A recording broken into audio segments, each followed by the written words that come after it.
Welcome everyone to Mindful Mondays with Laura Cross, and this episode and Unstuck with Sheila Wenger.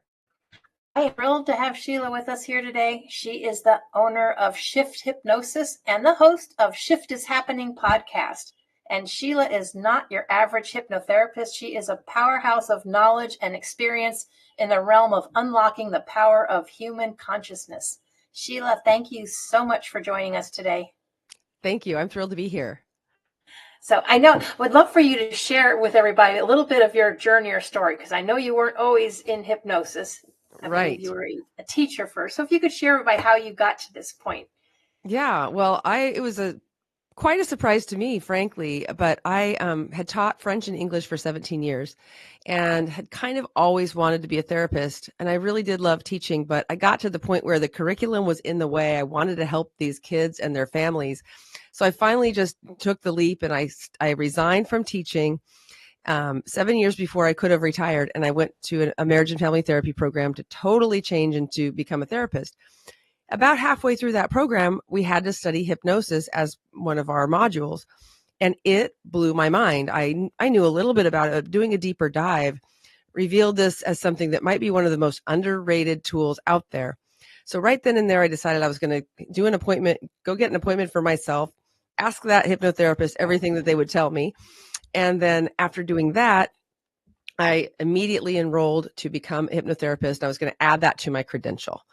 But I wanted to be a therapist. I wanted to help people's pain and trauma. And, I wanted to do the deep work. So when I went through that program, I went with all of my questions about that.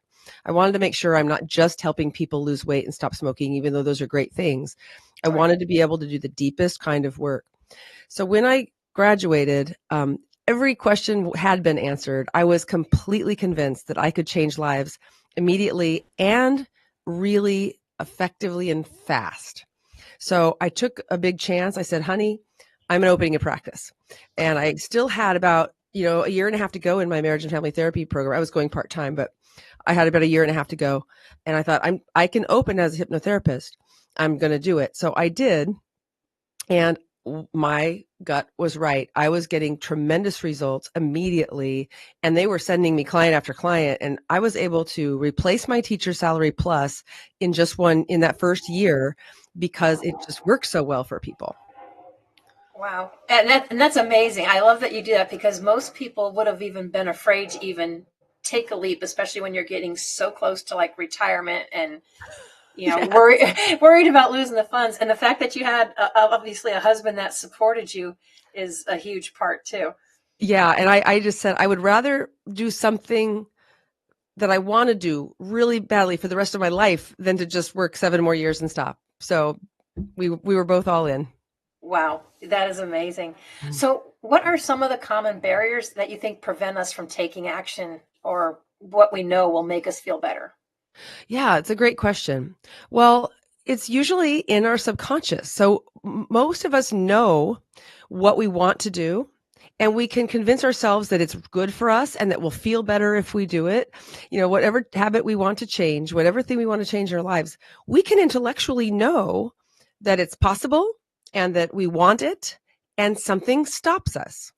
And what stops us is something in our subconscious. And it's not that someone has a weak will or that they just aren't strong enough. Our subconscious protects us from what we are afraid of.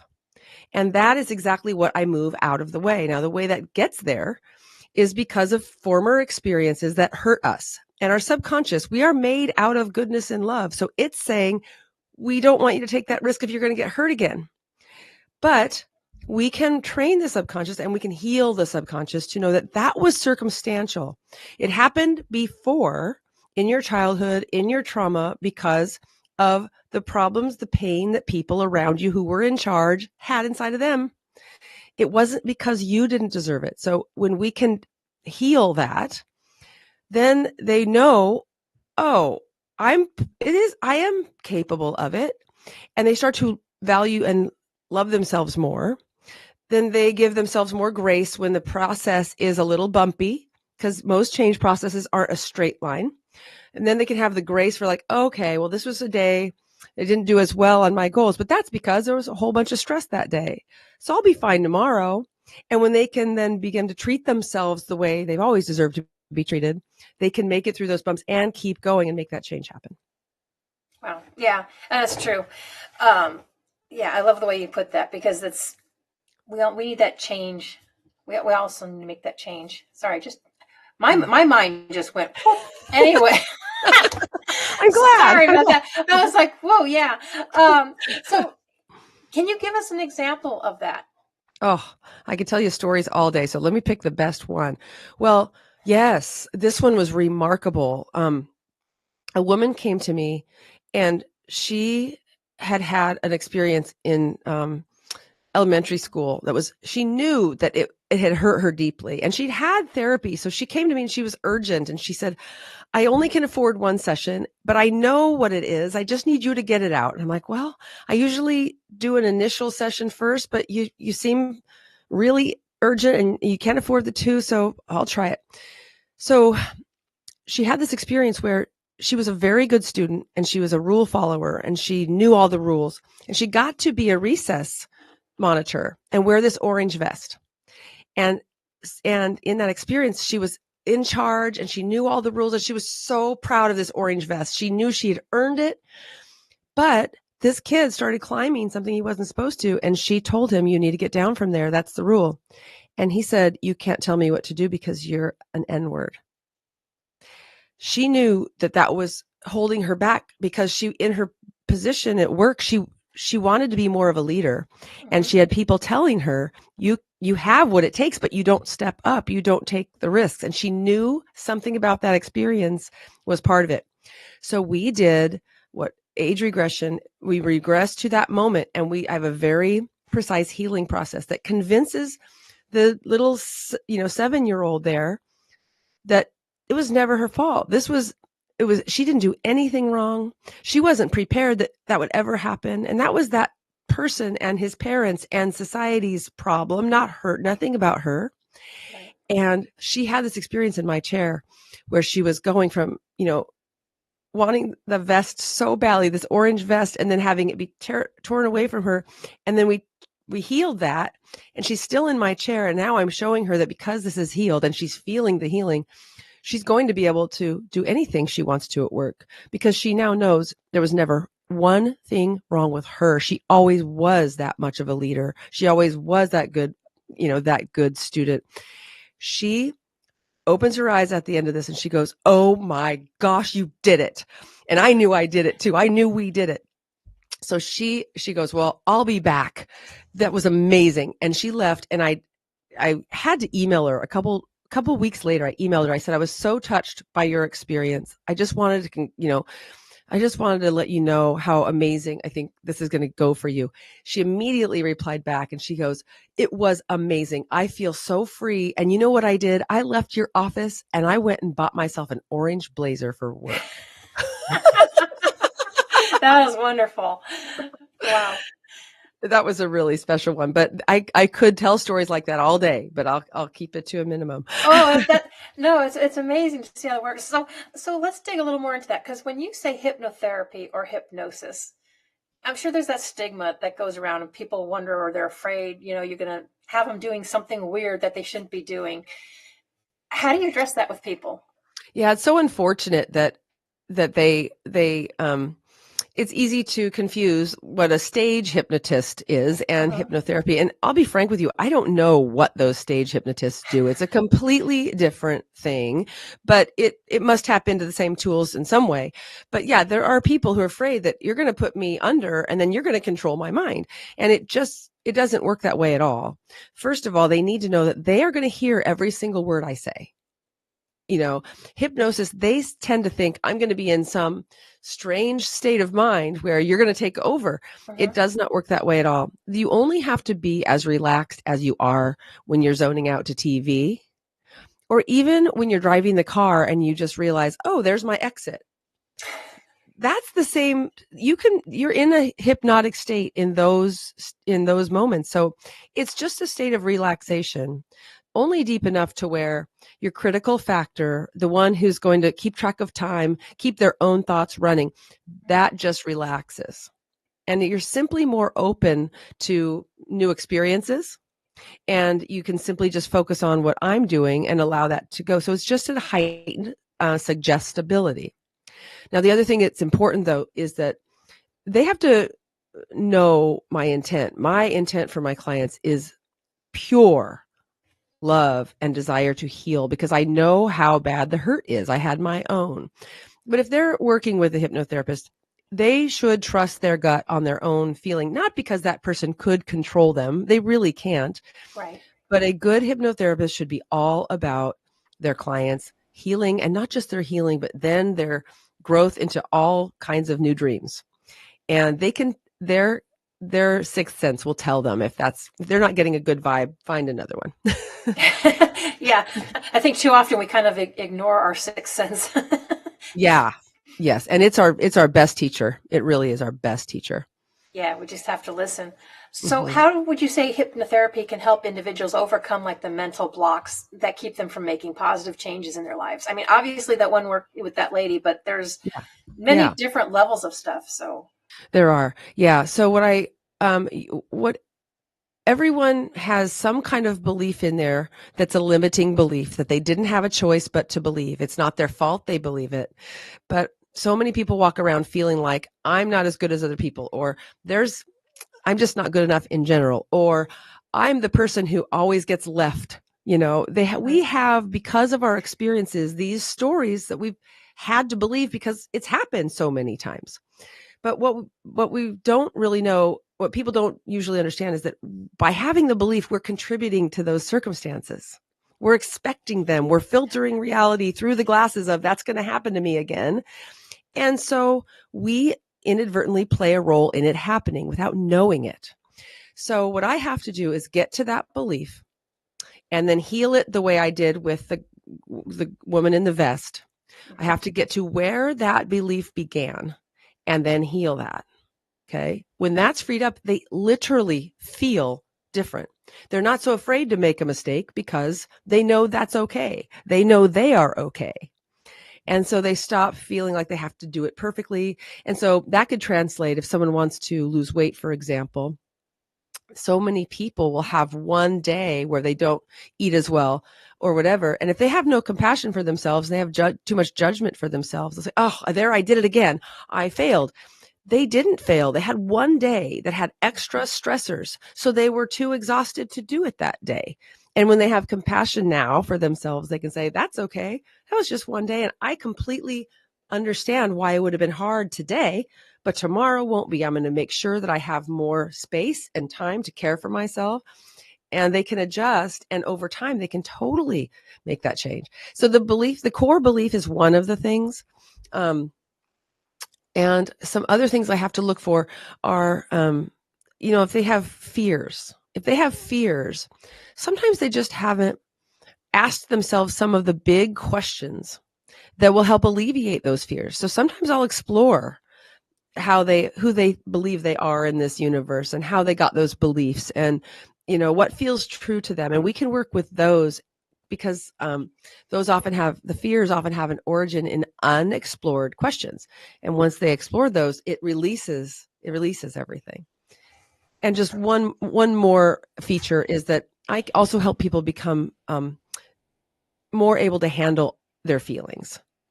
What often happens when someone's got a habit going is they've been trying to avoid a certain feeling.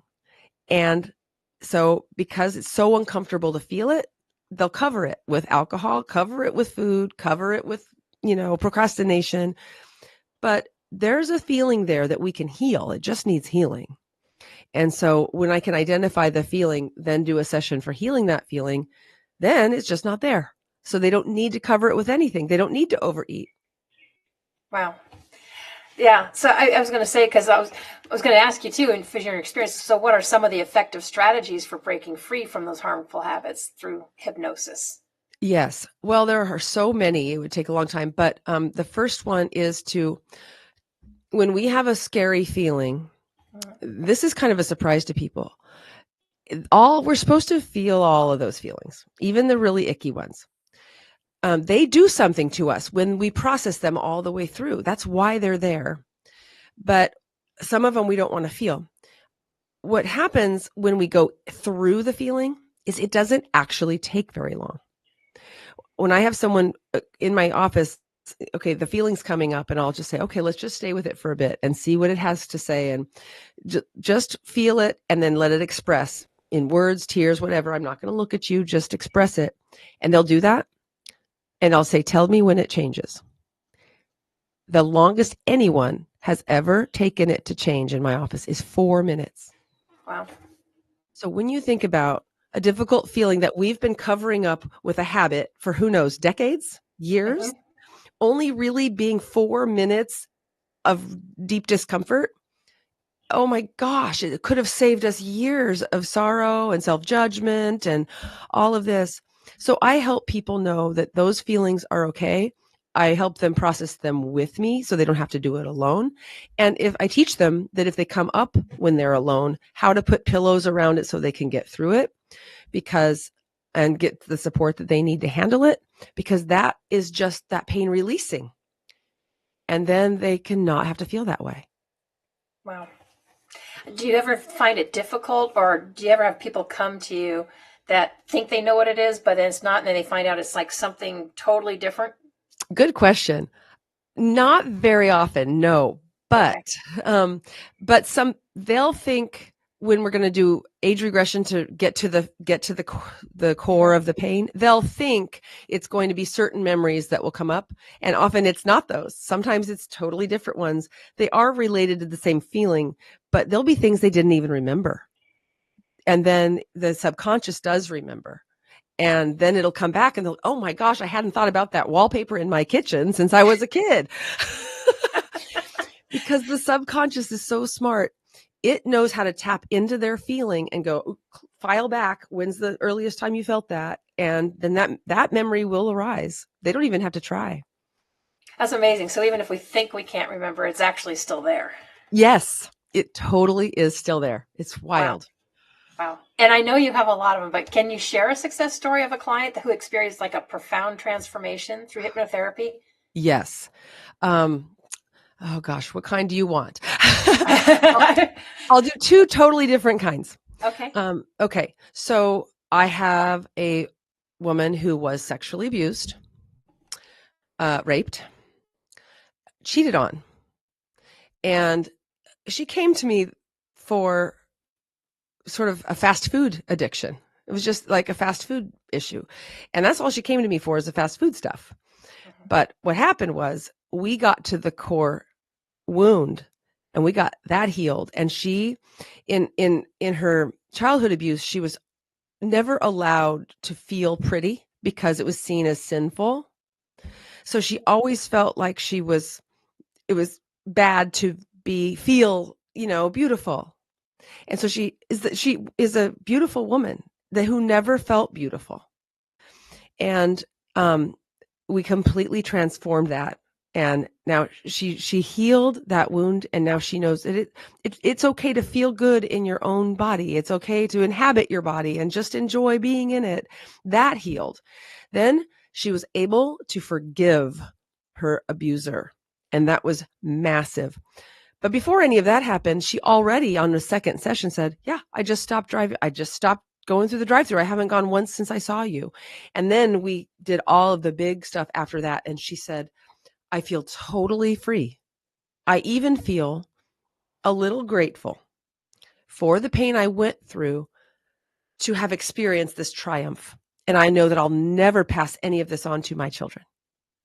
Wow. So that was a big one. And then just to do a fun one, just a little silly one. My father-in-law was one of my first clients, and he came to me because I was announcing to everyone, I think I can change your life. Come let me try it out. And he wanted to be more present in his life and work on his golf game. And he thought there was a relationship between the two. And so we worked on that. I did a really good session with him, and I had him visualize that feeling that he was feeling in my chair of presence while he was on the golf course, and that how he and that ball and that hole were one. There's a magnetism between the two when you enter the space of presence. I kid you not, he left my office and went to the golf course and golfed a hole in one. It's the most outrageous story I've ever had. it's not the most meaningful just to make a hole in Yeah. one happen, but it was really something. That's so cool though, because a lot of times, sometimes it's hard to get your, family to back you up on new ventures and stuff like that. But, Yeah. you had that. But for your other story, I mean, that is just amazing, because I don't know many people, there's some, but not many people could look at a tragic happening like that and kind of like be thankful for, For the pain for the pain and stuff. Yeah. it's a massive transformation to get to that point. And I know what it feels like because I've done it too. And I don't have pain anywhere near that severity, but I did have my own severe pain. And I know that feeling. I too now am grateful because I know that it helped me want to help people so much. And I wouldn't be so dedicated to it had that not happened. So that's what she's feeling. And it's incredible. And she was only with me for 4 sessions, I think. It was so quick. I do feel like those sessions, the big ones, are like a year of therapy in one session. Wow. Yeah. And I guess at some level, she must have been kind of ready to, I guess, I would assume you would have to be ready at some point to kind of, for all of this to really work. Yeah. And I'm glad that you said that. I've observed my results now are almost always profound. And at the beginning, they mostly were, but I would study like, what's the difference between the ones who really go all in? And there are 2 qualities that make someone really ready for this. And that is really wanting the change. If they don't truly want something, I can't do that much for them. They have to want it. And then the second thing is just this ability to be open. And if they come to me nervous, that's okay. We can talk about anything that makes them nervous because we talk for a good 45 minutes to an hour before we even do this. But so they don't have to be feeling that way when they walk in the door. But I won't do hypnosis with them until they feel comfortable, that they know I have only their best interest at heart, that they're totally safe. I've explained the process. They know nothing untoward's going to happen. And then when they just feel like, okay, let's go on this adventure, that's the second element that they'll do really well if they have that. Yeah, definitely qualities to have, because that's pretty much like anything. You can't really help people unless they want to be helped, or they're ready, or they're open to it. Yes, absolutely. Otherwise, you don't get the same results. Well, I know we have a lot more stories to share and tips to share, but we're going to take a quick break from a word from our sponsors, and we will be right back. Okay.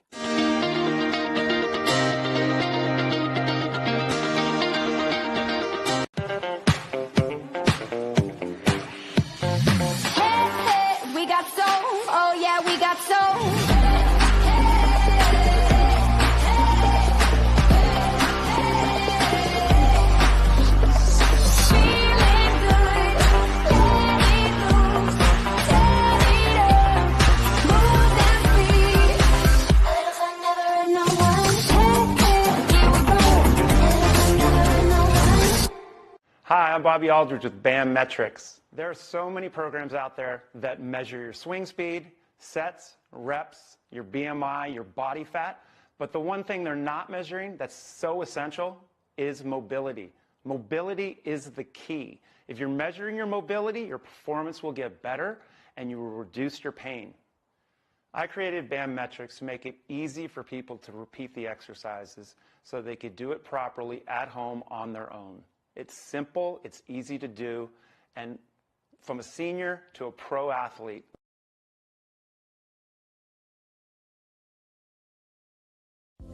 Relief for PTSD, anxiety, pain, insomnia, and many other ailments.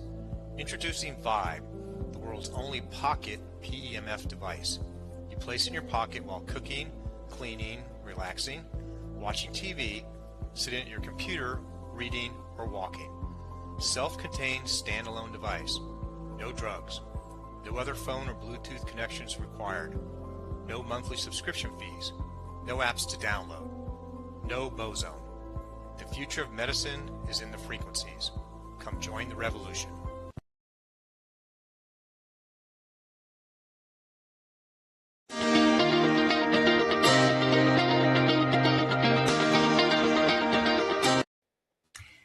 So can you tell us how, I mean, we talked about it a little bit, but how does hypnosis tap into the subconscious mind to reprogram those limiting beliefs and behaviors?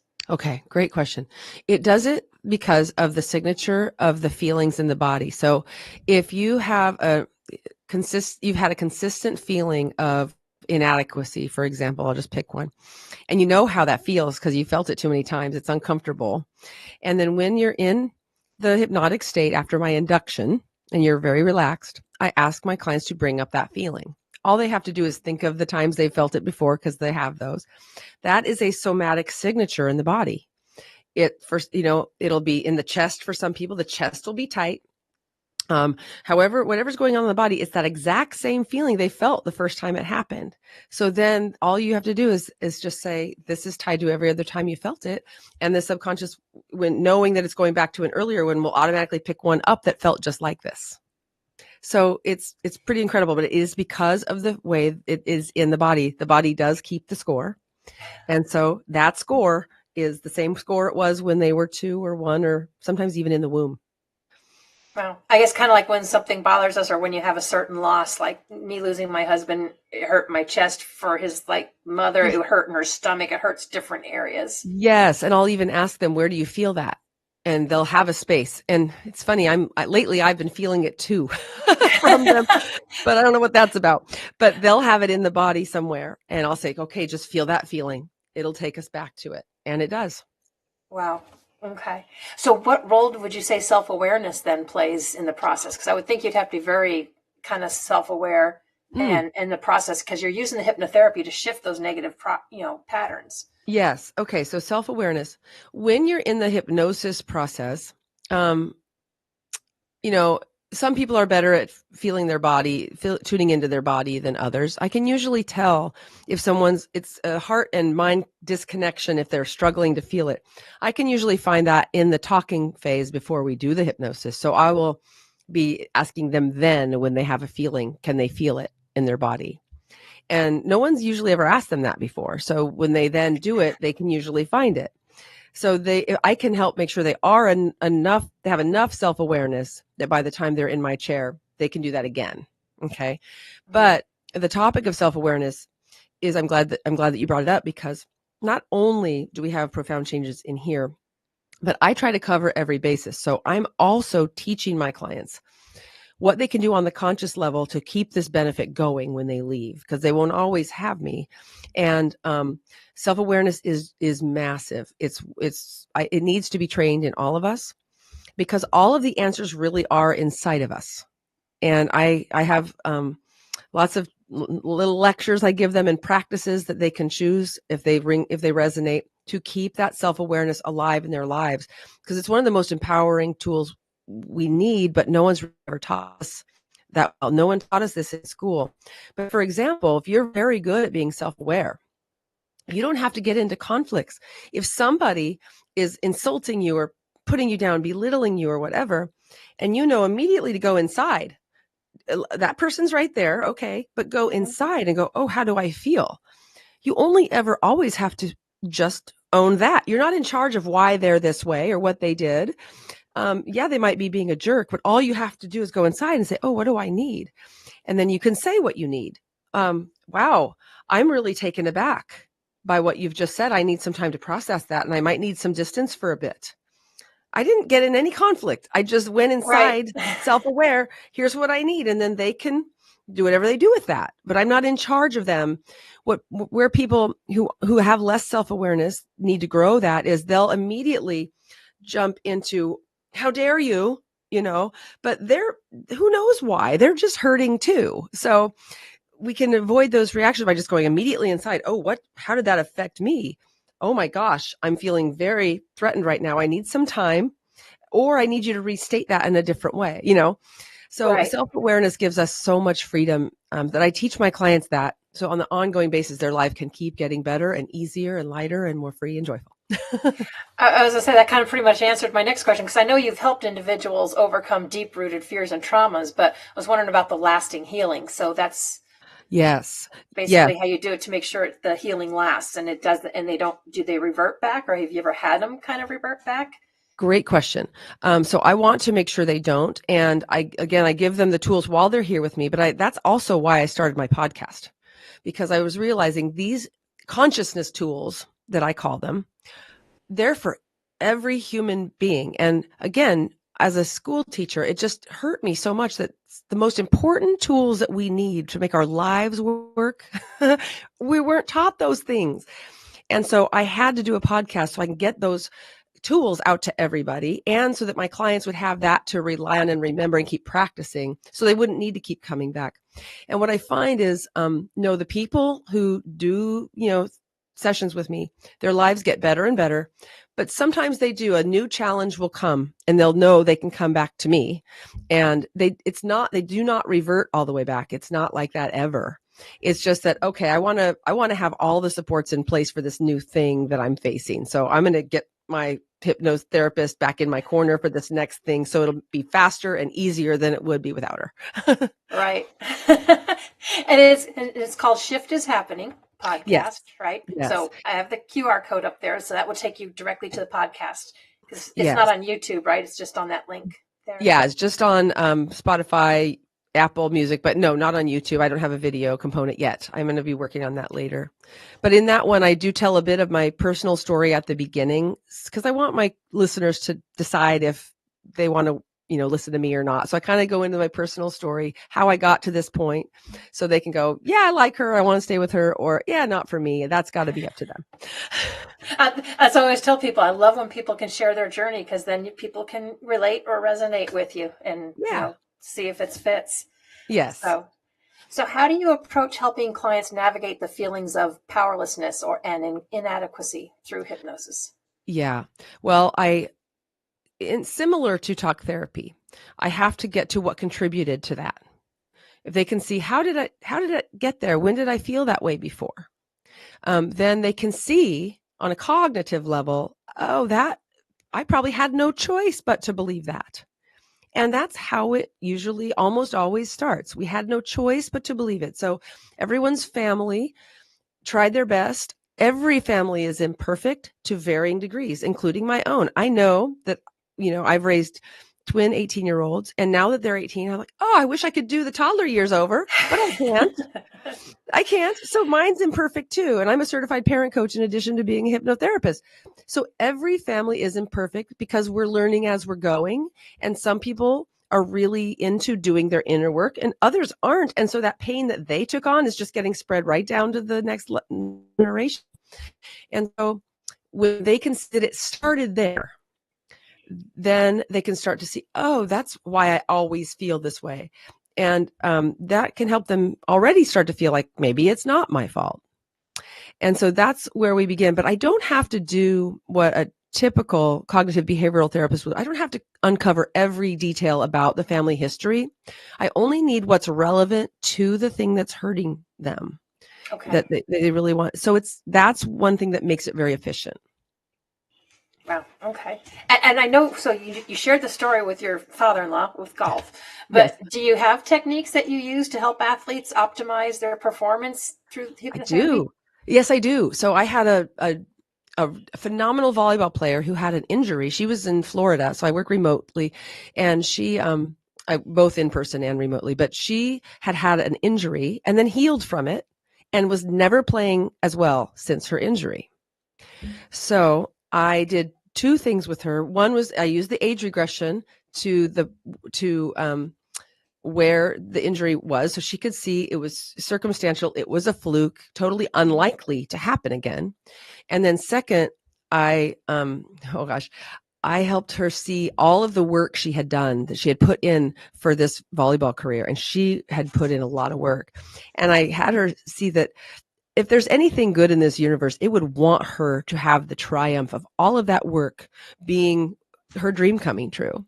And then I had her visualized with her when she was in hypnosis. I had her picture her doing the thing, doing the skills perfectly, feeling like she's springing off the floor when she's jumping, feeling like her shoulder and arm are so strong. She's like Thor when she hits, just visualizing that over and over and over again.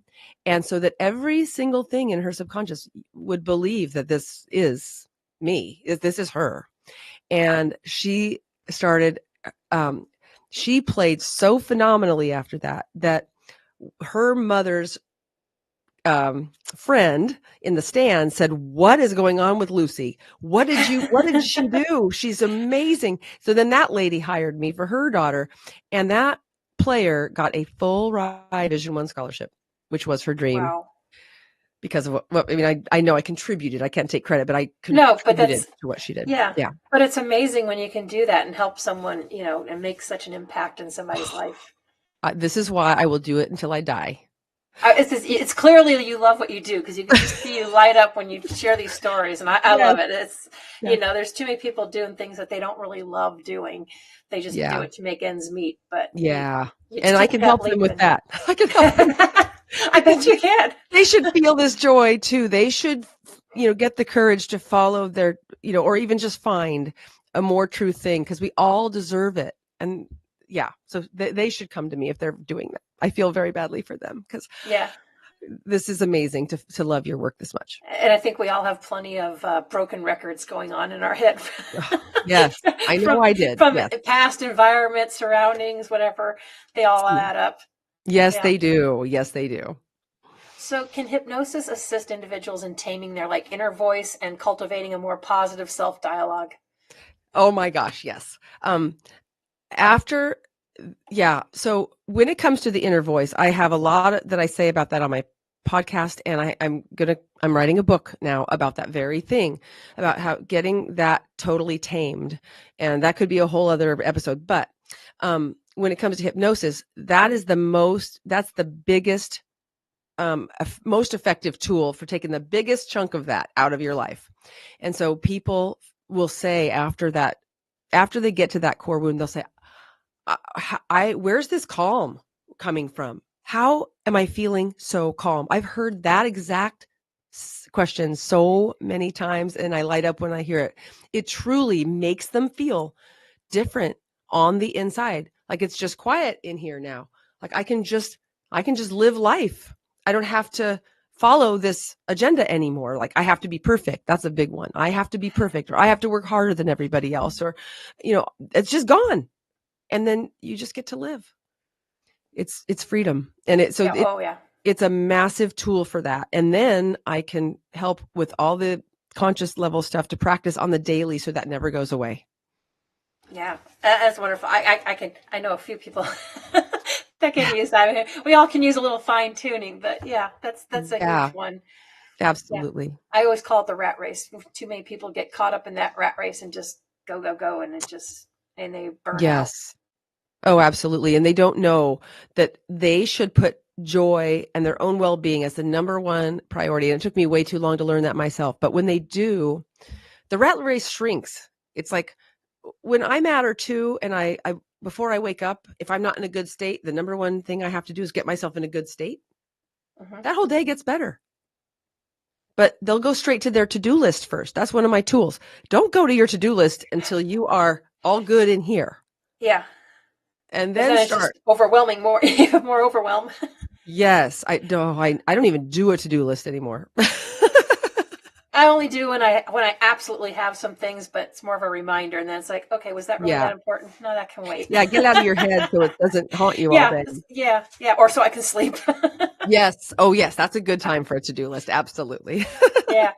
So what ways can hypnotherapy support individuals in cultivating healthier relationships and breaking free from toxic dynamics? Because there's a lot of people I know that get stuck in toxic relationships or environments. You have such great questions. You are the best question. Thank you. When it comes to relationships, this may sound a little woo-woo, but it's true. I have an episode of my podcast that says that one person can change a relationship dynamic. You don't always have to have both people in the room. In fact, I've had a lot of relationships that by having one client, not their partner, come, that relationship transforms. So dynamics get built in almost every relationship because one person's one way, and then the other person thinks, oh, I better adjust to that because if I do this, that won't go well. So then they make that adjustment to this person. And that's going on then for a while until both people kind of shrink. Because of the relationship, because he's this way, I kind of have to be this way, And eventually we feel like, wait a minute, I don't know if I'm myself anymore. And that's how they get built. And there's nothing wrong with that. But once you feel that feeling, it is time to shift it, time to change it up. And the way that can work is by when I have a client coming more to me, more honest than you feel safe doing with your partner, this person, you express that I'm feeling hemmed in. I'm feeling like I can't say anything or it won't work no matter what I do. And I get them in touch with their own pain, and we release, because the reason they're in that dynamic is because they don't have full love for themselves yet either. So they don't feel safe to take risks, because what if the person goes away? So they're in some way not being fully themselves. And then when they, in my office, become more free and more fully themselves, and then I give them communication tools about, you never have to get into a conflict. You always only ever have to be what you are, and just say one sentence about how you feel. Then that person can take that information in and go, oh, she feels that way. What do I do with it? It's a longer conversation, but when one person changes to where their energy changes and they know it, and they're not willing to do the exact same thing they've always done, but they're going to do something that's not unkind. It's not confrontative. It's just something new. The person will feel it. And then when that person feels it, they'll have this feeling of like, oh, something's different. Oftentimes that's like, oh, is she pulling away from me? Or they might get nervous, and then they'll try a little harder. And then they're trying a little harder. This person's getting more of what they always wanted to get. And so then it kind of goes from there. It's really beautiful. So that's actually my favorite thing to work on, is a relationship, because that's one of my strongest areas of expertise. And especially with whatever you're feeling, knowing how to communicate it in a way that's not going to cause harm ever. Right. And always only speaking your truth. And it just has tremendous power. Yeah. And that is amazing. And that's true, because if you don't react, or I think they expect you kind of to react a certain way, when you react, it just kind of keeps compiling. But when you don't react that way, then it kind of gets them thinking. Yes, it does. And now possibilities open up in that space. Yes, absolutely. Yeah, I love that. So beyond breaking habits, what other areas of personal growth and empowerment can hypnotherapy be applied to effectively? Okay, great. So breaking habits, fears, all kinds of fears. I've got a fear of, I've had 2 or 3 fear of flying people that have totally gone on airplanes after, fear of needles, any kind of fear that's holding you back. Procrastination is another one. Relationship issues we've talked about, trauma and healing we've talked about, sports performance, smoking, of course. I had a gal who picked her face. And that went completely away. And not only that, but all sorts of other things changed. This is an interesting one. I had a guy who came to me for nightmares, and the nightmares totally went away. And then he realized he was having this habit of picking at his jeans. And he said, I've been doing this forever. And I'm like, well, I wonder why. It started in 8th grade. He had a trauma in 8th grade. So we age regressed to that 8th grade, convinced the 8th grader that was never going to happen again. He got all of the lessons from that. He knows how to navigate people now, and it'll never happen again. And then he never did it again. So wow. That was another really interesting one. Was he kind of not even aware really that he was doing it? It was just something he always did?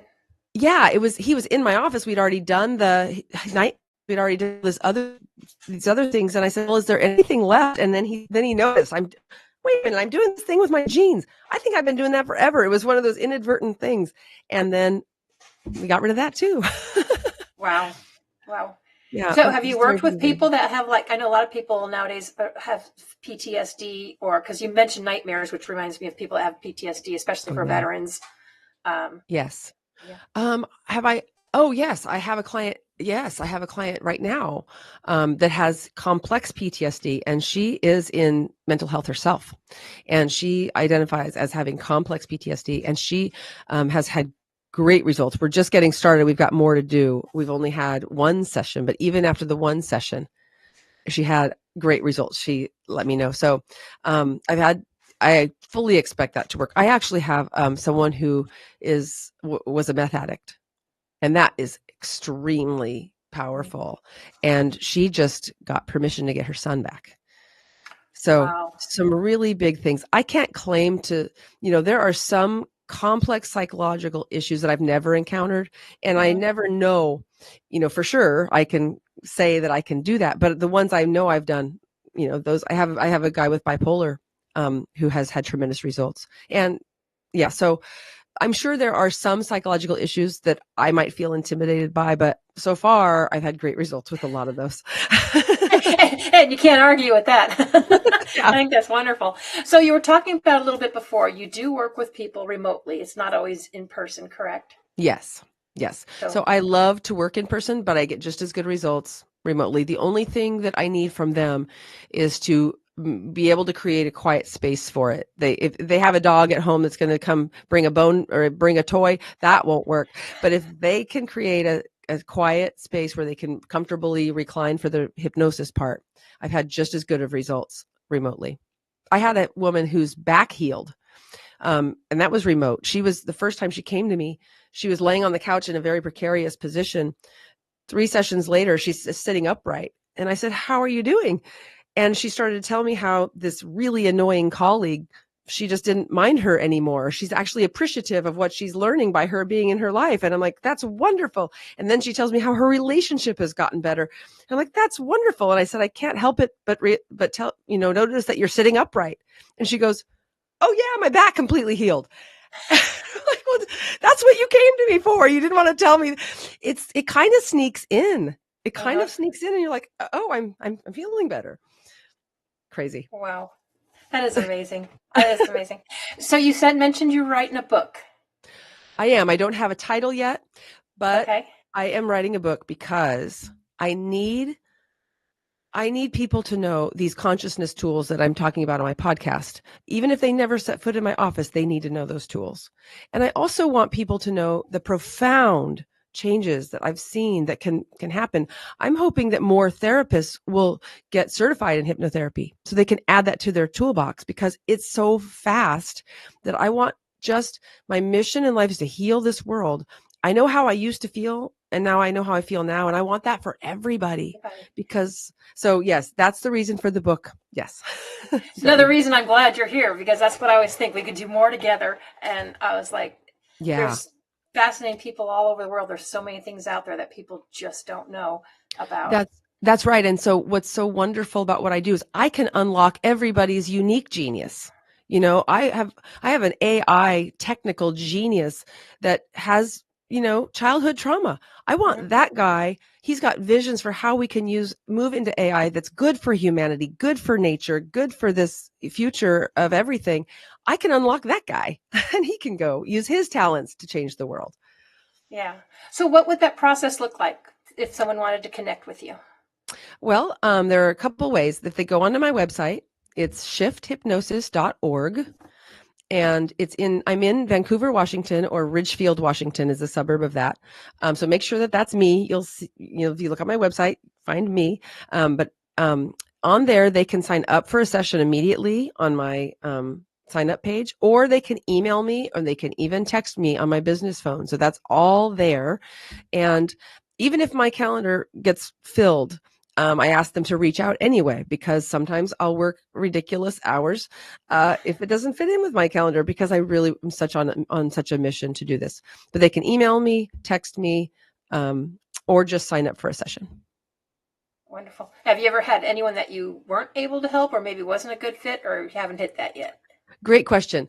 There was only one. And the reason was he was supposed to come in at 2:00, but then he texted me and he said, "I can't. I just got scheduled a meeting at 2:00. Can I come in at any other time?" And I said, "Well, all I have is 7 a.m. And he's like, "Well, I'm not a morning person, but okay, whatever." So he came way in. His boss had just reamed him.